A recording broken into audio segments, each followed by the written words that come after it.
¿Cuántos se acuerdan del flip phone? O del Nokia, o del Motorola, o del BlackBerry. Lo tenían como la última Coca-Cola del desierto, ¿no? Eran artefactos que nos asombraban con las capacidades que tenían, mas sin embargo, ¿dónde están en la actualidad? ¿Se acuerdan de ellos?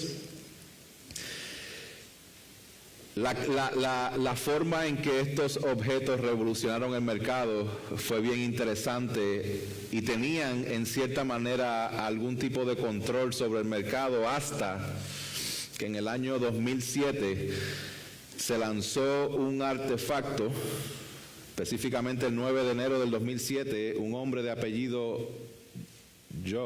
Steve Jobs, nombre, apellido, presentó el primer smartphone o teléfono inteligente. Y este teléfono sí que revolucionó el mercado. Cuando salió en el 2007 se vendieron 1.4 millones de teléfonos iPhone en ese año. Pareciera que es algo grande, 1.4 millones, pero cuando lo comparamos con el impacto que ha tenido el día de hoy, podemos reconocer que ese comienzo fue un comienzo relativamente insignificante, un comienzo pequeño.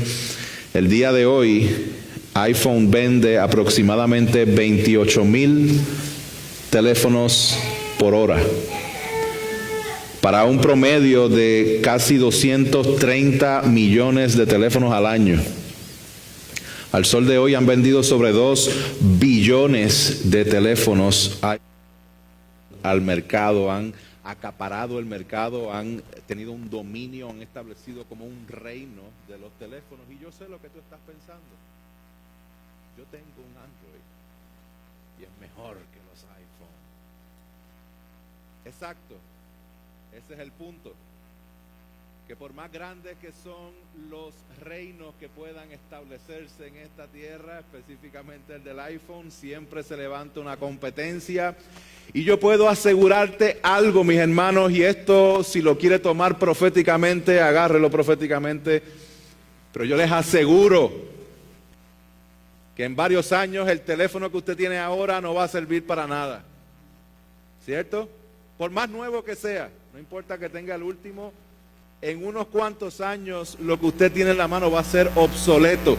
El reino de eso va a caer por completo, aunque empezó de manera pequeña, aunque creció de manera grande y poderosa, aunque acaparó muchas cosas, no acapara todas las cosas.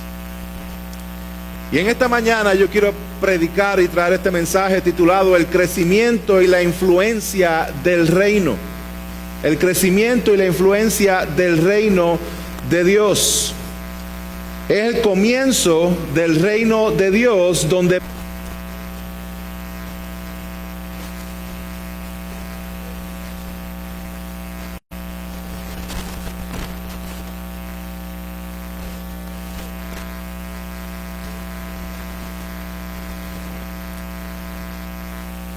reino inconmovible, y es un reino que no puede ser derrotado, y es un reino que no puede tener ningún reino al lado que se le pare.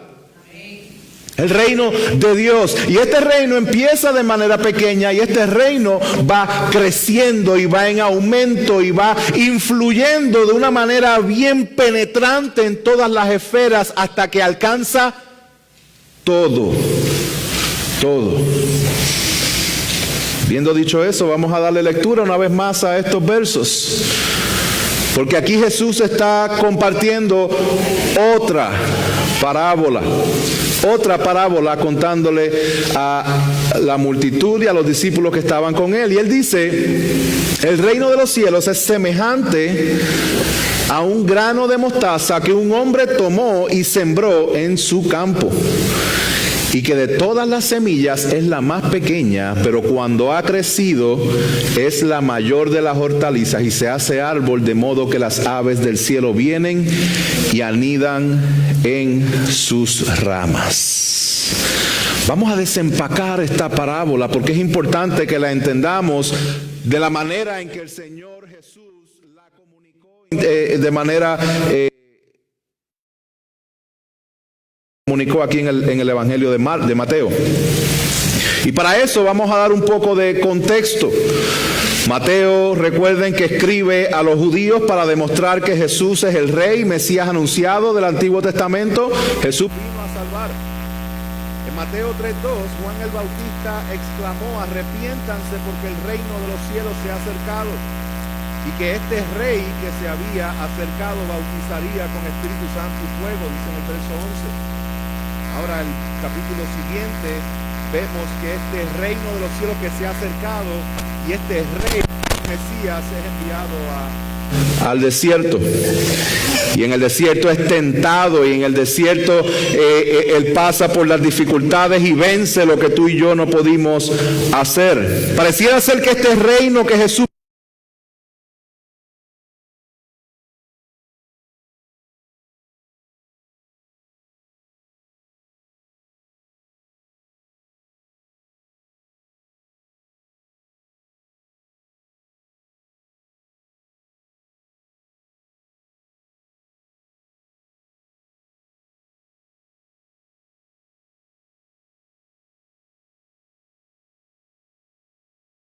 capítulo 11 de Mateo, nosotros vemos donde Jesús hace una invitación abierta de este reino: venid a mí los que estéis trabajados y cargados, que yo los haré descansar. Mas sin embargo, la invitación abierta de este reino es completamente rechazada.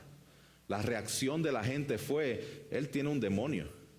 La reacción de la gente fue: hay que matarlo. Y ante la dureza del corazón de las multitudes que le seguían y de los judíos y los fariseos del tiempo, Jesús comienza a comunicar en parábolas como juicio para aquellos incrédulos, para cegar el entendimiento de ellos porque estaban completamente rebeldes en contra de Dios, pero al mismo tiempo para ayudar a los discípulos y a los creyentes a entender verdades que habían estado ocultas desde el Antiguo Testamento. Y así llegamos al capítulo 13, donde él comienza dando una primera parábola, la más importante de las parábolas, la parábola del sembrador, donde en Marcos capítulo 4 él dice: si no entienden esta, no van a entender ninguna de las otras. Y esta parábola básicamente dice que la semilla de la palabra del reino ha sido esparcida, y a los creyentes, la que cayó en buena tierra, se les ha concedido conocerla.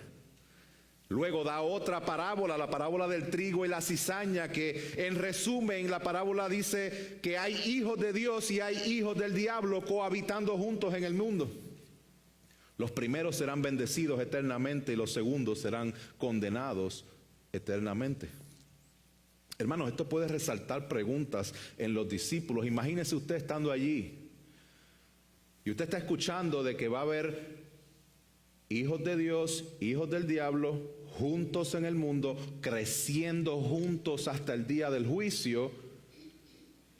Y ellos están pensando: y entonces el reino, pero ¿cómo que el reino no iba a ser establecido?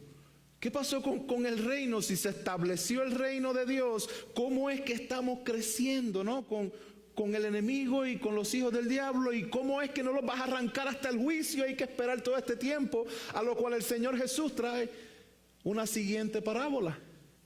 Y él dice: el reino de los cielos es semejante a un grano de mostaza que un hombre tomó y sembró en su campo, y que de todas las semillas es la más pequeña, pero cuando ha crecido es la mayor de las hortalizas y se hace árbol, de modo que las aves del cielo vienen y andan y anidan en sus ramas. El reino de los cielos es semejante a un grano de mostaza que un hombre tomó y sembró en su campo.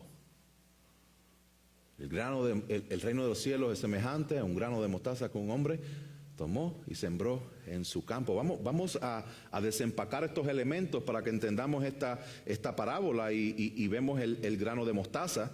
Vemos un hombre que tomó ese grano de mostaza. Vemos que el hombre que tomó el grano de mostaza lo sembró en su campo, Vemos que una vez sembrada esa semilla era la más pequeña de todas las semillas. Vemos que cuando ha crecido, esa semilla, que es la más pequeña, se convierte en la más grande de todas las plantas del jardín. Y luego dice que se hace árbol de manera tal que las aves vienen y hacen sus nidos en ese lugar. Y yo quiero que nos enfoquemos, hermanos, en el énfasis que está presentando esta parábola. Porque va a ser bien fácil que nosotros empecemos a decir, ¿y quién es ese hombre? Ese hombre tiene que ser Jesús. No, ese hombre tiene que ser un ángel. No, ese hombre fue el profeta Elías. Ese hombre fue... No. Aquí no nos dice quién fue el hombre. Tampoco nos dice dónde fue que se sembró la semilla, dónde específicamente estaba ese campo. Sí sabemos que fue en un campo, pero ¿dónde estaba el campo? Sabemos que era del hombre, pero no sabemos quién es el hombre. Entonces vamos a ver qué es lo que está resaltando esta parábola. Y esta parábola lo que está resaltando lo vemos en este verso 31 al final, donde dice que tomó un grano de mostaza, lo sembró en su campo y dice que de todas las semillas, verso 32, es la más pequeña. La más pequeña, el reino de los cielos es semejante a una de las semillas, la más pequeña que fue sembrada por un hombre en un campo, pero empieza a suceder algo con esta semilla. Y es que esta semilla, siendo la más pequeña, dice que cuando ha crecido, se convierte en la mayor de las hortalizas, al punto de que se hace árbol, al punto que anida las aves. Son la mayor de las hortalizas. Cuando hablamos de la semilla específicamente y la comparamos con los diferentes frutos que se sembraban en Israel en aquel tiempo, ciertamente la semilla de mostaza es una semilla que es la más pequeña de las que se sembraban en aquel tiempo. Porque hay personas que dicen, sí, hay esta planta y esta planta, que su semilla es más pequeña que la semilla de mostaza. Así que lo que está diciendo Jesús no es cierto, porque la semilla de mostaza no es la semilla más pequeña, hay otras semillas más pequeñas, así que lo que está diciendo Jesús no es cierto. No, de las que se sembraban en los huertos y en los campos en Israel en aquel tiempo, era la más pequeña. También empiezan a decir, no, porque se convierte en un árbol, pero la semilla no es un árbol, es como un arbusto y crece, pero no crece como el más grande de los árboles, porque hay árboles más grandes, sí hay árboles más grandes, pero dentro de los campos que se sembraban en aquel tiempo, entre las semillas, la que generaba más volumen, que llegaba a ser de 12 a 15 pies, era la de la semilla de mostaza. El punto que está trayendo el Señor Jesús aquí tiene que ver con crecimiento. La semilla más pequeña crece. Teniendo esta información, es importante resaltar que todos los elementos de la historia de la parábola, que este énfasis no recae en el campo donde fue sembrada la semilla o la persona que la sembró. El énfasis está en que la semilla de mostaza que fue sembrada, siendo la más pequeña, crece hasta ser la más grande de las hortalizas, convirtiéndose en árbol y así anidar a las aves del cielo en sus ramas. Su comienzo es pequeño e insignificante, pero se convierte en un reino inigualable y poderosamente incomparable. ¿Cómo nosotros sabemos eso? Sabemos eso porque al final, yo quiero que usted preste atención a esas palabras que dice que se hace árbol. Se hace árbol, de modo que las aves del cielo vienen y anidan en sus ramas. Acuérdense que Jesús está estableciendo el reino de Dios. Recuérdense que Mateo está probando que Jesús es el Mesías que fue anunciado en el Antiguo Testamento. Y recuerden que cuando Jesús hablaba, muchas veces hacía referencias directas al Antiguo Testamento o hacía ciertas alusiones de cosas que habían pasado en el Antiguo Testamento. Y eso es lo que está sucediendo ahí, que si lo leemos como el papagayo, se nos pasó de largo y no lo vimos. Quiero que prestemos atención a esto porque esto es bien importante. Dice que de modo que las aves del cielo vienen y anidan en sus ramas. Es una alusión que el Señor Jesús está haciendo a algo que hay en el Antiguo Testamento. ¿Ok? Lo vemos en el libro de Ezequiel que se leyó hace un rato, donde se habla acerca de un árbol grande, donde se habla que van a venir las aves. También lo vemos en el libro de Daniel capítulo 4. Y específicamente en el libro de Daniel capítulo 4 hay un rey. ¿Quién sabe el nombre del rey? Dígalo. Sí, ese nombre es bien difícil decirlo, por eso quería que lo dijera usted y no yo, porque me iba a trabar la lengua. El rey Nabucodonosor. Gracias por la ayuda. El rey ese que está en el capítulo 4 de Daniel tiene un sueño. Y en el sueño, en la visión que él tiene, que él está buscando desesperadamente, ¿quién se la puede interpretar? Hay un árbol y este árbol llega hasta el cielo y este árbol da tanto fruto que alimenta y provee para todas las naciones. Y ahí a ese árbol vienen las aves y hacen su nido en ese árbol. Bien interesante, Daniel capítulo 4, se lo voy a leer, dice: y las visiones en mi mente, este es el rey, que vi estando en mi cama fueron así. Vi un árbol en medio de la tierra cuya altura era muy grande. El árbol creció y se hizo fuerte. Su copa llegaba hasta el cielo y era visible desde los confines de la tierra. Escuche bien el verso 12. Su follaje era hermoso y su fruto abundante. Y en él había alimento para todos. Debajo de él hallaban sombra las bestias del campo, las aves del cielo hacían morada en sus ramas, y de él se alimentaban todos los seres vivientes.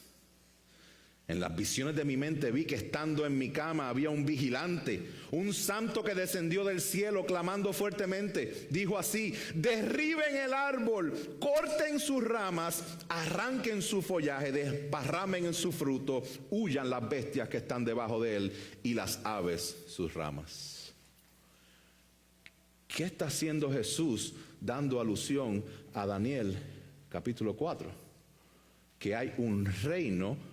El árbol representa el reino aquí, y este reino era el reino del rey Nabucodonosor, y este rey se había enaltecido, y este rey tenía un gran reino que había sido otorgado por Dios mismo, pero él se estaba vanagloriando de ese reino y había recibido un sueño en el cual este gran reino, que es el árbol, donde venían aves que representan las naciones, iba a ser cortado, porque el poder de Dios se manifiesta de formas específicas. Hermanos, no hay comparación con el poder de Dios. Grábate eso en la mente. No hay comparación con el poder de Dios.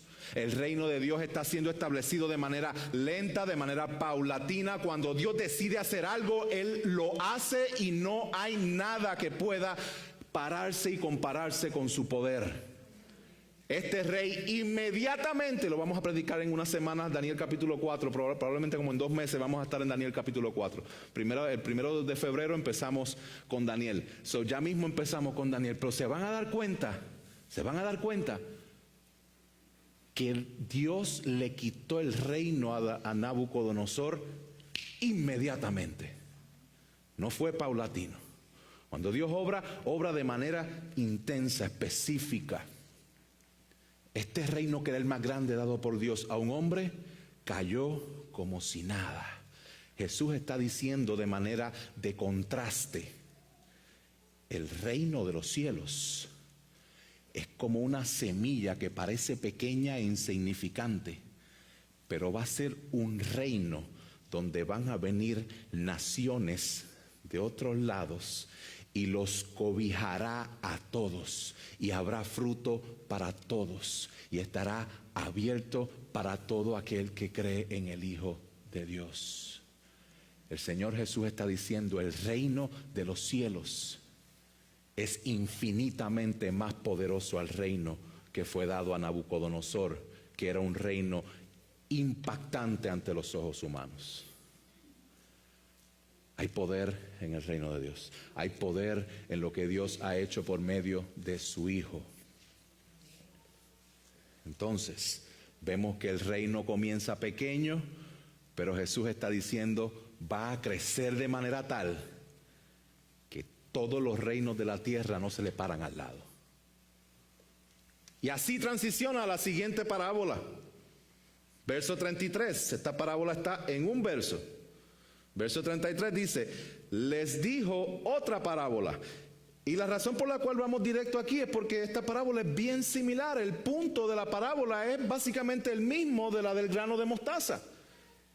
Dice la parábola, el reino de los cielos es semejante a la levadura que una mujer tomó y escondió en 3 medidas de harina hasta que quedó todo fermentado. Escuchen lo que está sucediendo en la historia de la parábola. Hay una levadura que una mujer tomó en una masa grande de harina. Dicen que son 3 masas de harina, o puede ser una. Eso no es lo importante es que la levadura fue echada en la masa. La levadura es algo bien pequeño, bien insignificante, pero infiltra y penetra profundamente hasta que fermenta todo. El significado de esta palabra es similar, como les hablé.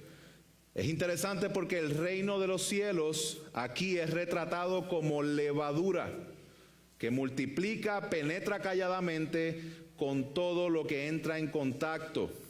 Y digo que es interesante porque típicamente en las Escrituras y en el Antiguo Testamento, el efecto de la levadura es un efecto negativo.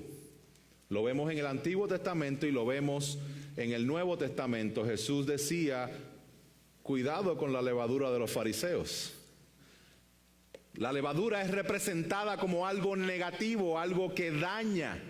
Y sí, la levadura del pecado va a dañar todo. Ahora, la manera en que la levadura está siendo presentada en esta parábola no es de manera negativa, sino de manera positiva.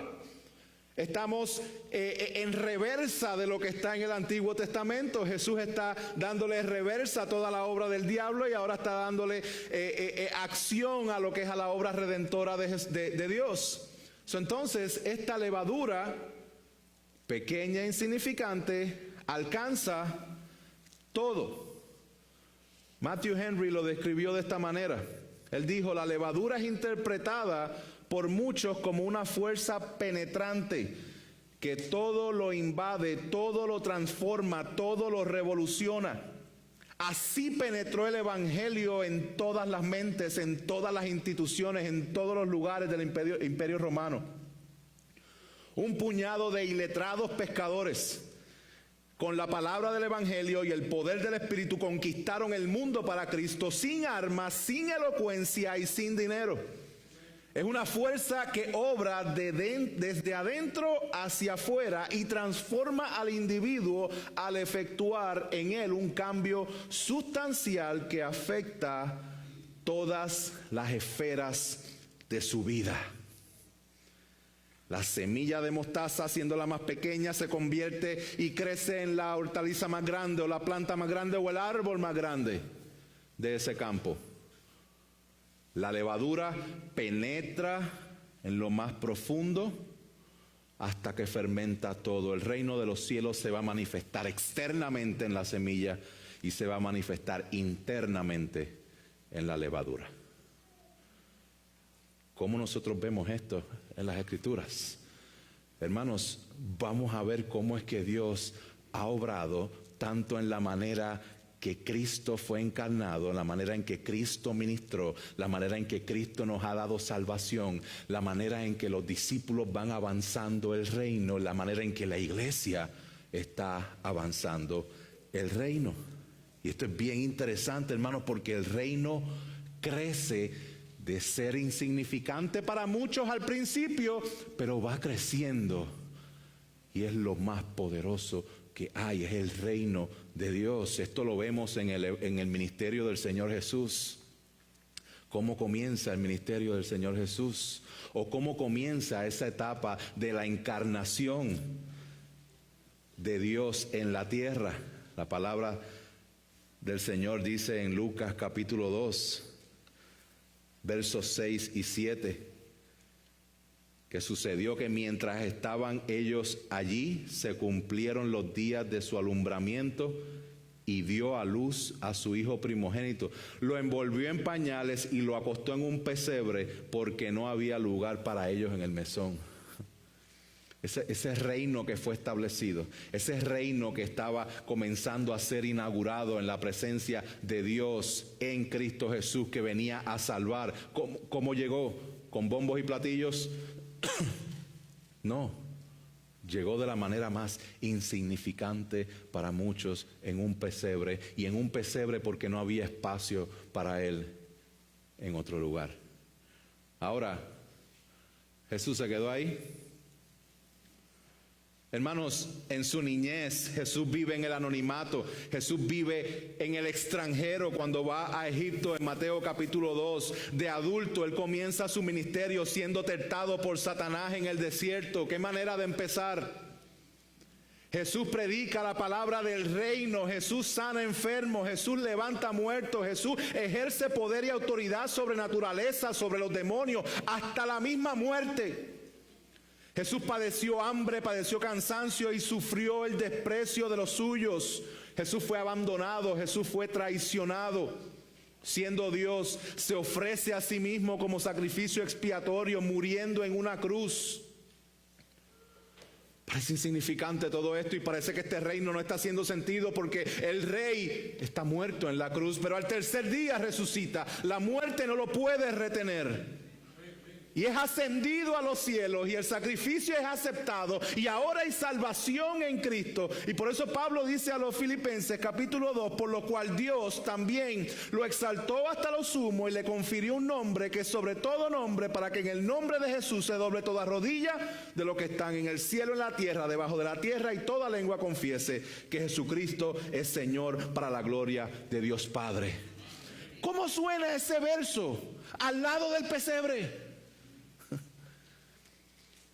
Porque muchas veces vemos el reino de Dios en el pesebre, gloria a Dios, y lo que olemos es las necesidades de los animales, lo que olemos es las cosas que están alrededor, lo que estamos viendo es el sufrimiento que estamos alrededor, y no estamos viendo de que Él tiene un nombre que es sobre todo nombre, y que toda rodilla se va a doblar. El reino de los cielos comienza insignificantemente, pero crece, y es lo más poderoso que puede existir. Hermanos, la primera llegada del rey fue insignificante. Mateo 1 dice, y dará a luz un hijo y le pondrá por nombre Jesús, porque él salvará a su pueblo de sus pecados. Todo esto sucedió para que se cumpliera lo que el Señor había hablado por medio del profeta.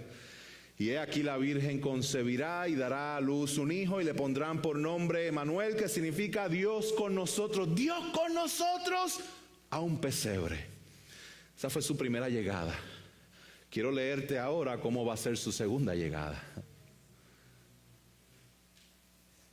En un poder sin igual. En Apocalipsis 19, 11 al 18 dice, vi el cielo abierto y apareció un caballo blanco. El que lo montaba se llama Fiel y Verdadero. Con justicia juzga y hace la guerra. Sus ojos son una llama de fuego y sobre su cabeza hay muchas diademas. Tiene un nombre escrito que nadie conoce sino Él. Está vestido de un manto empapado de sangre y su nombre es el Verbo de Dios. Los ejércitos que están en los cielos, vestidos de lino fino, blanco y limpio, lo seguían sobre sus caballos blancos. De su boca sale una espada afilada para herir con ella a las naciones y las regirá con vara de hierro. Él mismo pisa el lagar del vino del furor de la ira de Dios Todopoderoso. En su manto y en su muslo tiene un nombre escrito: Rey de Reyes y Señor de Señores. Vi a un ángel que estaba de pie en el sol, clamó a gran voz diciendo a todas las aves que vuelan en medio del cielo, vengan, congréguense para la gran cena de Dios. Este rey es incomparable. Este reino no tiene forma que lo podamos medir. Hermanos, se nos ha revelado este reino de Dios y sí, comienza de manera que aparenta ser insignificante, pero esto va creciendo y creciendo y creciendo. El reino de Dios es poder, hermanos. Lo vemos también en la vida de Jesús, lo vemos en la manera en que llegó por primera vez, lo vemos en la manera en que llega por segunda vez. Hermano, piensen en los discípulos. Piensen en todas las metidas de pata que hicieron los discípulos mientras seguían a Jesús.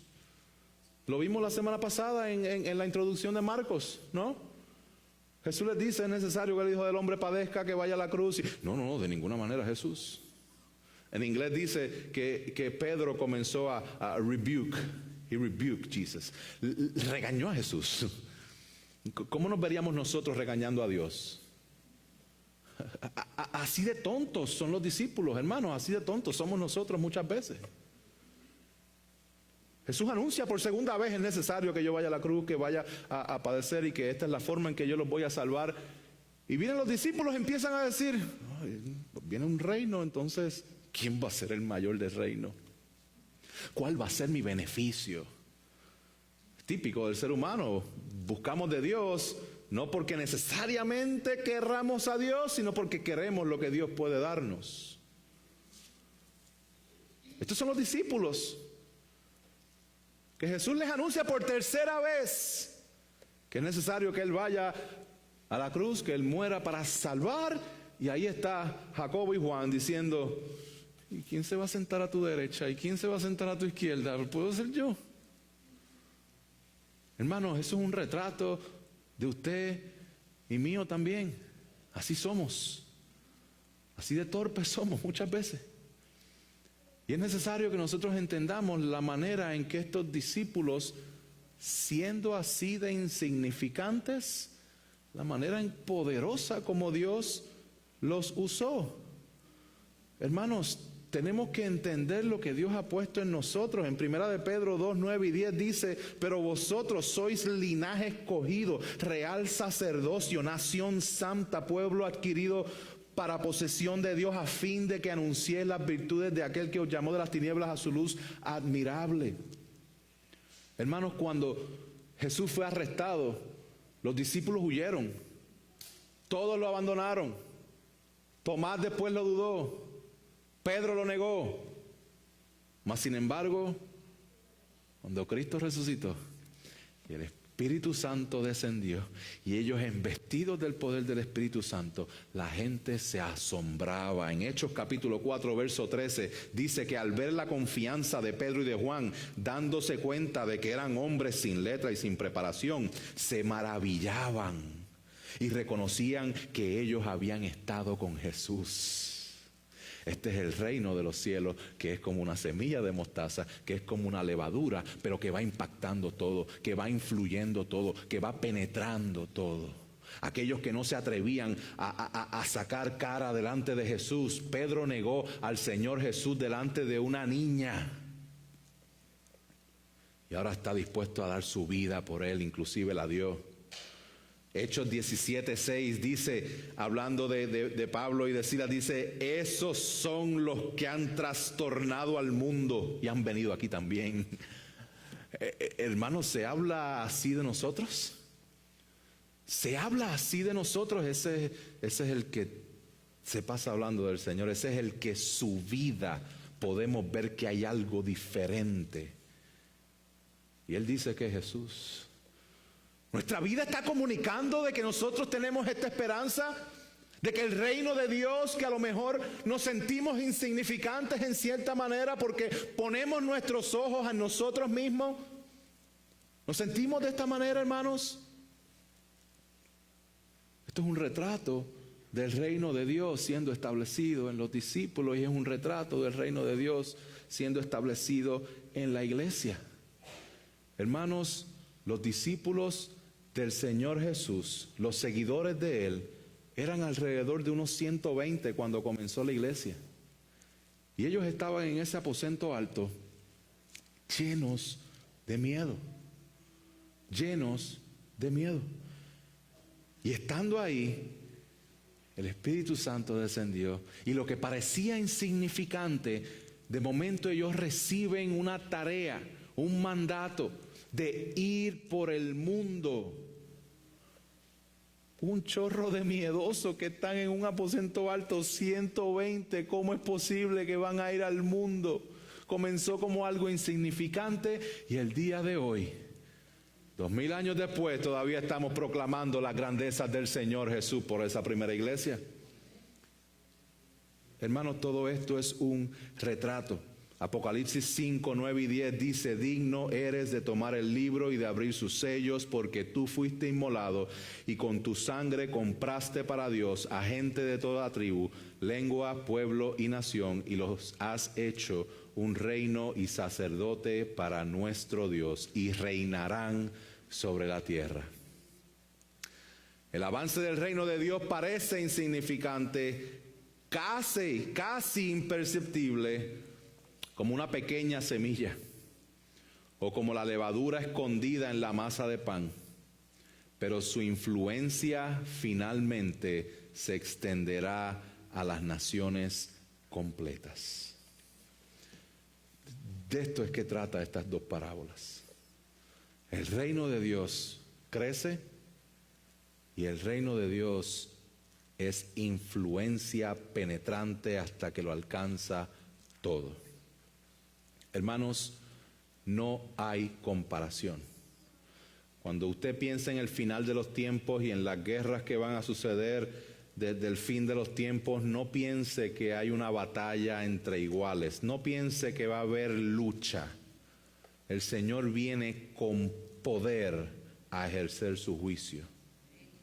No hay comparación. No tenemos un Dios que tiene el potencial de salvarnos. Servimos un Dios que nos salvó en Cristo Jesús en la cruz del Calvario, de una manera que no lo esperábamos, pero de una manera que va a ser glorificado su nombre por la eternidad.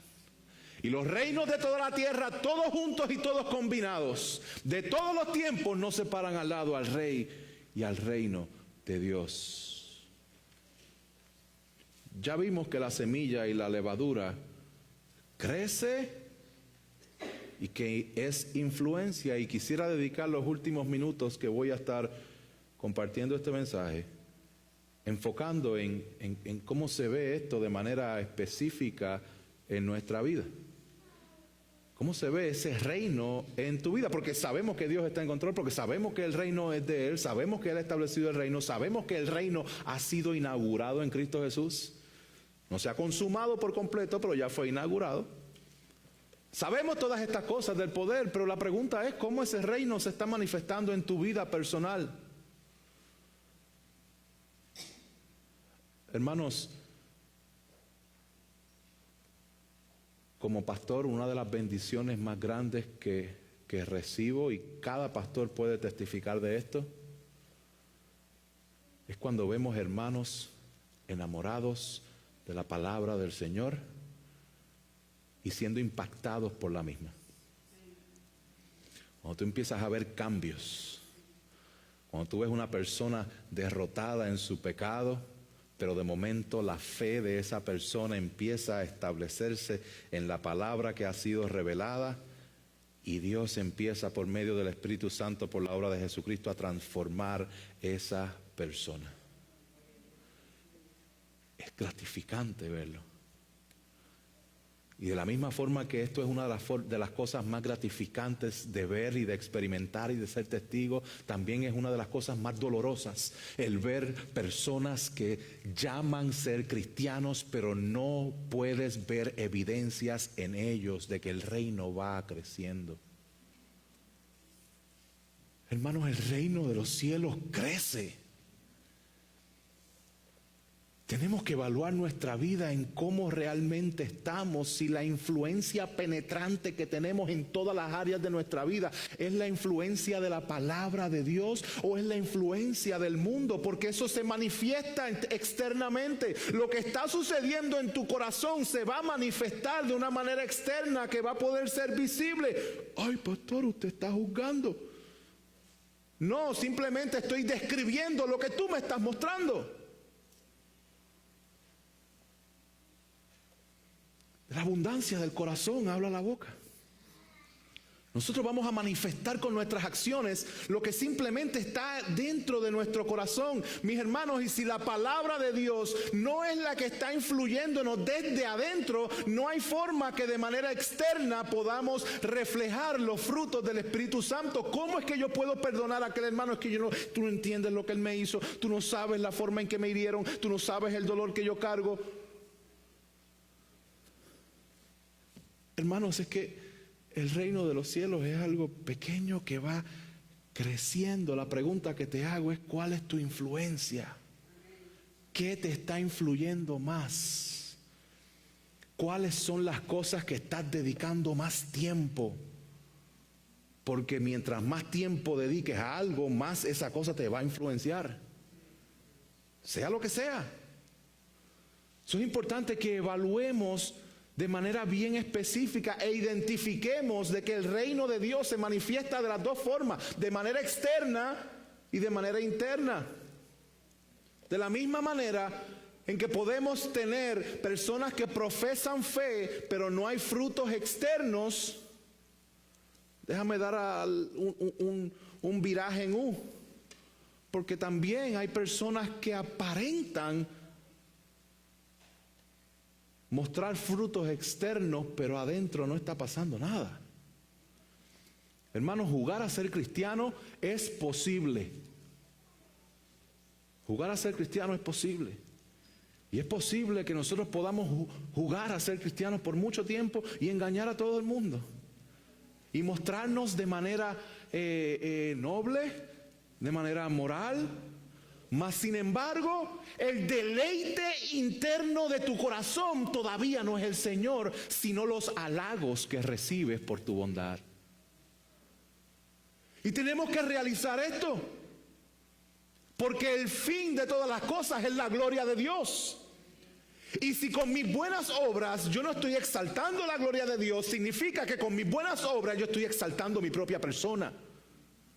Eso es idolatría, hermanos. Tenemos que vernos, evaluarnos a la luz de la palabra y ver que el reino de los cielos va creciendo y que el reino de los cielos se manifiesta externamente y que el reino de los cielos se manifiesta internamente. ¿Usted quiere saber cómo puede amar más a su esposa? Conozca a Cristo. Dígale al Señor: Señor, yo quiero amar más a mi esposa, quiero conocerte a ti, porque en mí no está el amar a mi esposa de la manera en que tú quieres que yo la ame.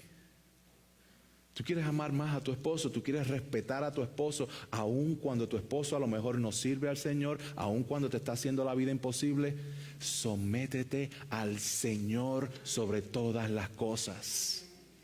Porque cuando nosotros entendemos la magnitud de nuestra rebeldía en contra de Dios, más la magnitud de su amor en perdonarnos y siendo rebeldes y muertos en nuestros delitos y pecados, Él nos llama de las tinieblas a la luz y nos adopta a su familia para tener una vida eterna. Esa es la magnitud de nuestro pecado que clavó a Cristo en la cruz del Calvario.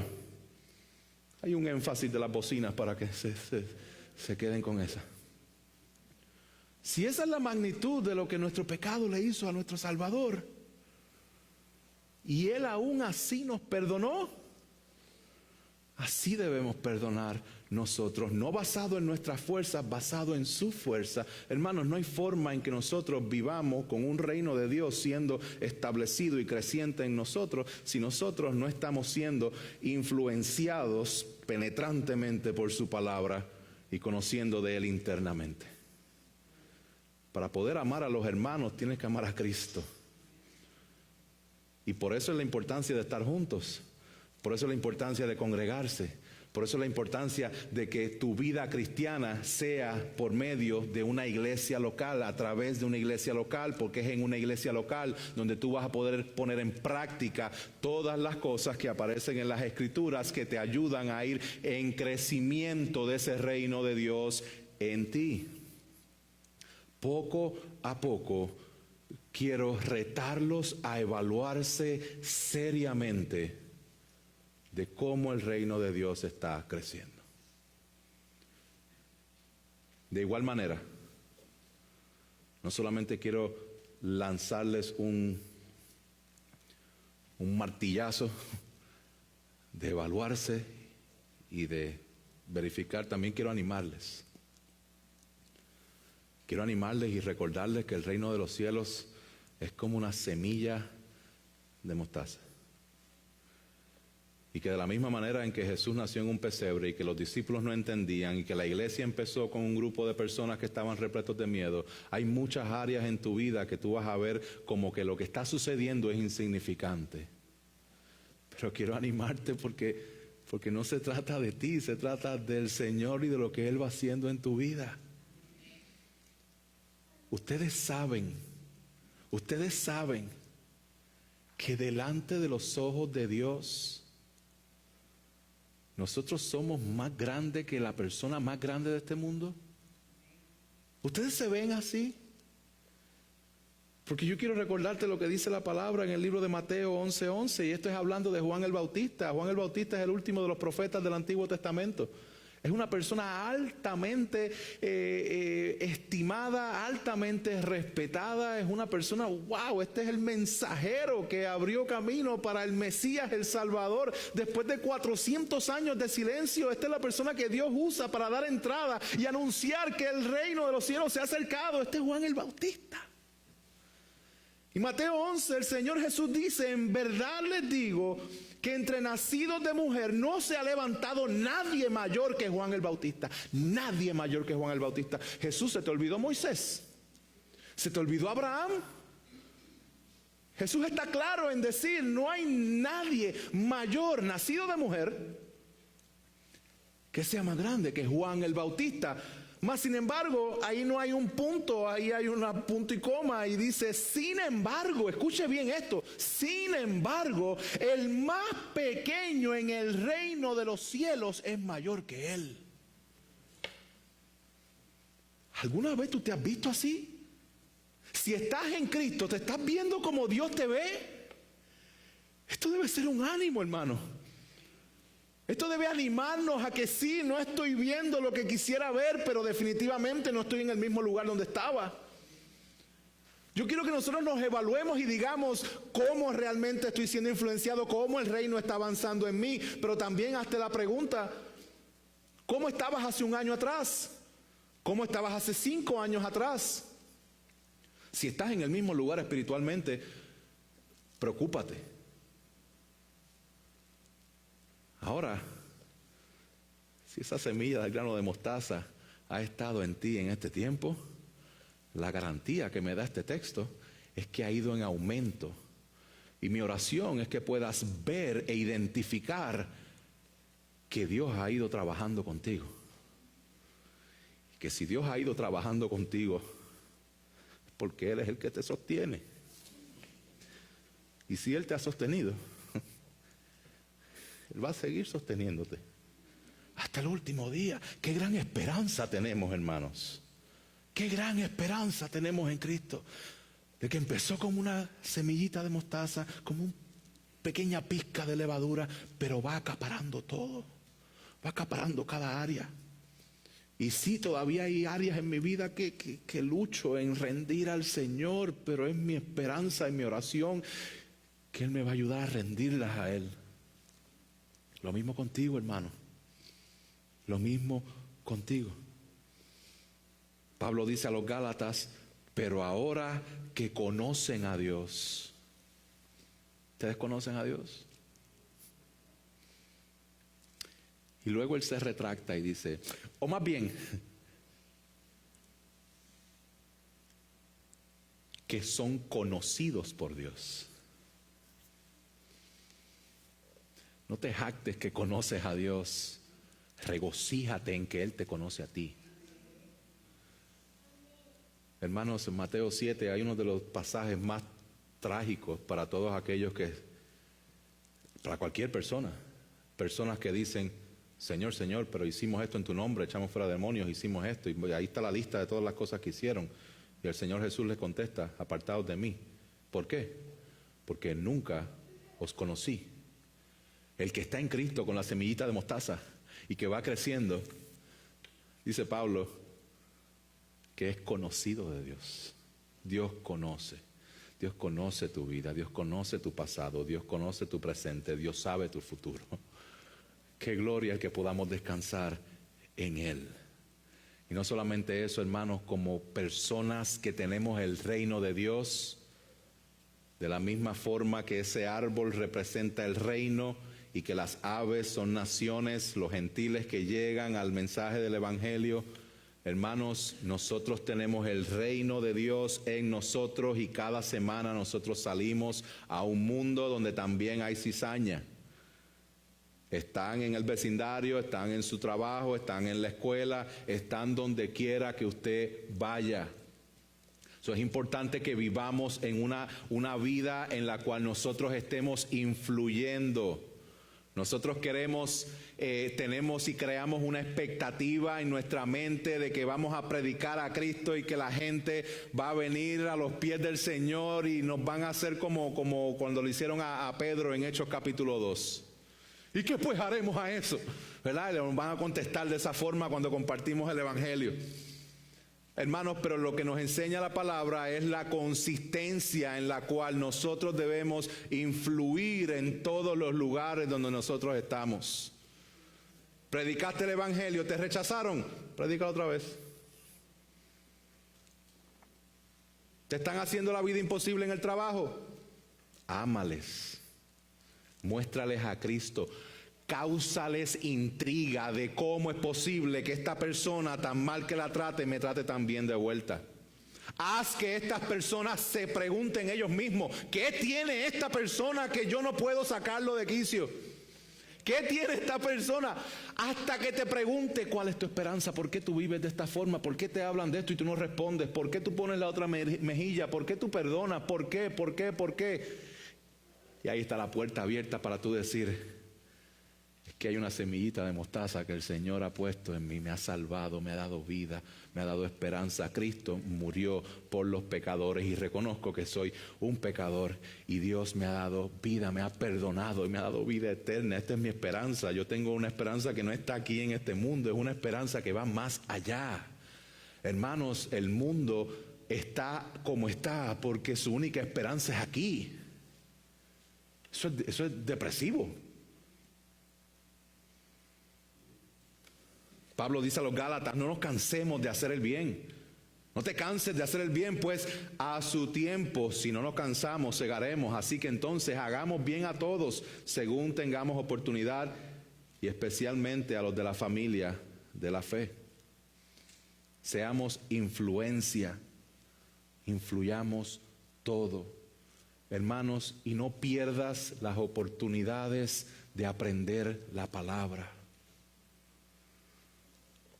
Los días miércoles, los días domingo a las 9:15, no pierdas la oportunidad de que la palabra está siendo expuesta, porque cada vez que la palabra está siendo expuesta es una oportunidad que tú tienes como creyente de ir creciendo esa semilla.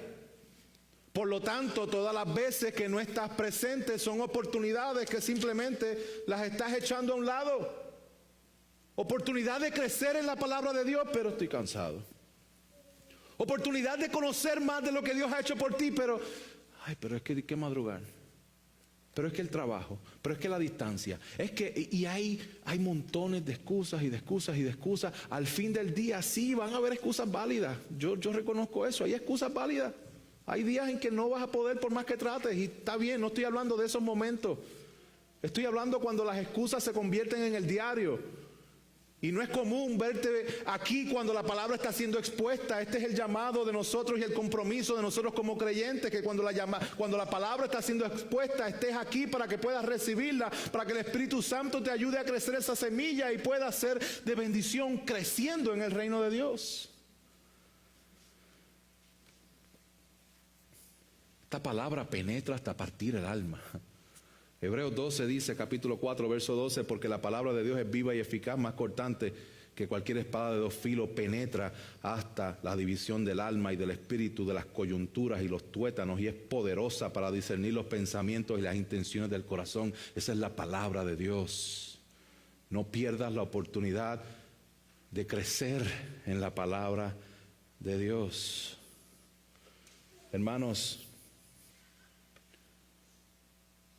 entendamos que toma tiempo el crecimiento. So te animo a que seas paciente. Sé paciente. Pero también te animo a que seas consistente. Que te preguntes qué está ejerciendo mayor influencia en tu vida. Y la realidad es que si no estás en el reino de Dios, tu reino, por más bueno que parezca, va a ser igual que el del iPhone. Va a ser obsoleto de aquí a un poco de tiempo. Confía en el Señor.